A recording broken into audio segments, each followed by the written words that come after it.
So I come from Arizona. I live like an hour away from the border. And I've spent most of my life, most of my adult life,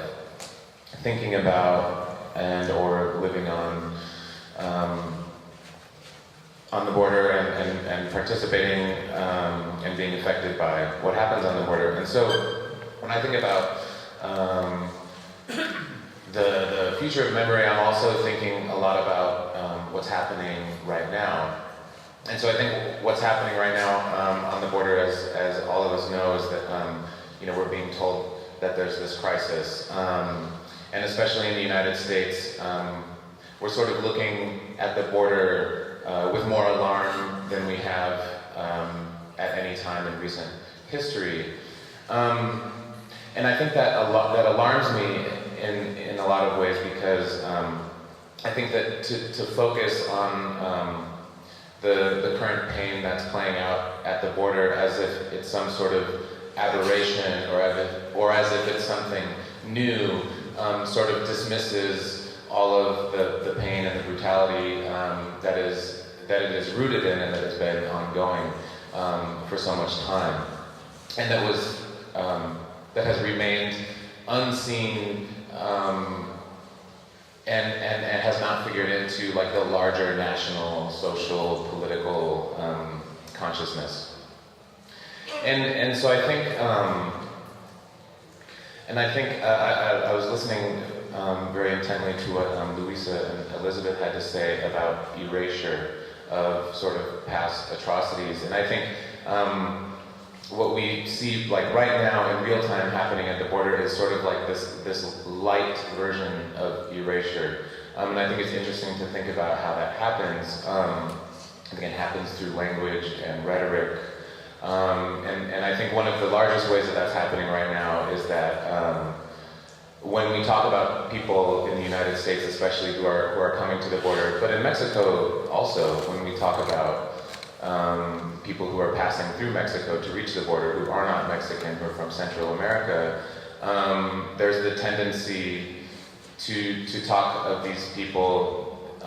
maybe not among us in this room, but among many in our news media, as criminals and not refugees, not as vulnerable people, but as menacing people. And what I think that allows for is it allows for them to be dismissed, and it allows for us to participate in that dismissal and in the future erasure of what they're living through and what is happening to them. And so what I think about when I think about the future of memory is this, what are the histories, the atrocities, the sufferings that are playing out right now that are in danger of being dismissed and unremembered, and I also think that, what did I write down here? Right, sort of what we choose to see right now determines what we will remember in the future, and I'm just afraid of memory being something that is marginalized, right? So these people who are being marginalized in the present tense means that the memory of what's happened to them will be marginalized in the future.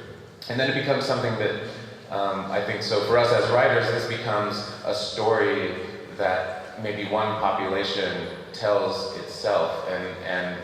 a memory that is guarded closely